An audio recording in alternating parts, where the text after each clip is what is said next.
Today in the Daily Dose, Genghis Khan. Born into abject poverty around 1162, near the Mongolian and Siberian border, Genghis Khan, originally named Temujin, rose to power by avoiding placing relatives in key leadership positions, while executing the leaders of enemy tribes before assimilating surrendering laypeople into his growing sphere of influence.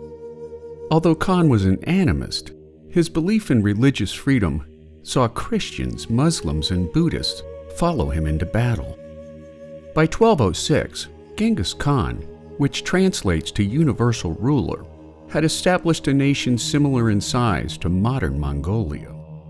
By the time Genghis Khan united the Mongolian steppe tribes, he now ruled over more than 1 million people, at the same time abolishing all inherited aristocratic titles. Despite the ruthlessness of his invading Mongol armies, he forbade the selling and kidnapping of women, banned the enslavement of any Mongol tribesman, while making theft of livestock punishable by death. Khan also ushered in the adoption of a writing system, while granting diplomatic immunity to foreign ambassadors. Beginning in 1209 until his death in 1227, Khan and his Mongol armies pushed beyond the borders of Mongolia, traveling without a supply train other than a large reserve of spare horses.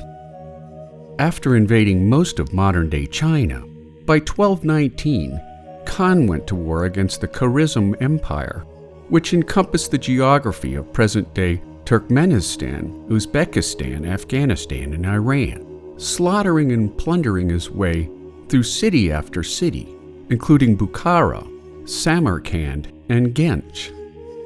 Skilled workers such as carpenters were generally spared, while aristocrats and enemy soldiers were killed on the spot. No one knows with any certainty how many people perished during Khan's endless years of conquest, but by his return to Mongolia in 1227, his empire comprised an enormous swath of territory from the Sea of Japan to the Caspian Sea.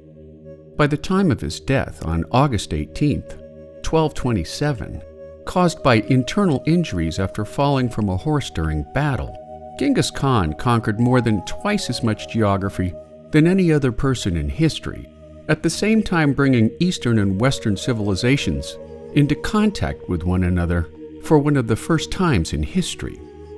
Trained by Khan himself, his immediate descendants would follow in his footsteps, conquering Eastern Europe, the Middle East, and the remainder of China, even invading Japan and Java, before the Mongol Empire slowly broke apart in the 14th century, making Genghis Khan one of the greatest military minds in the history of human conquest. And there you have it, Genghis Khan, today in the Daily Dose. Get your nerd on with the Daily Dose. And if you enjoyed today's episode, share the link with a friend or colleague so that they too can learn something new every day.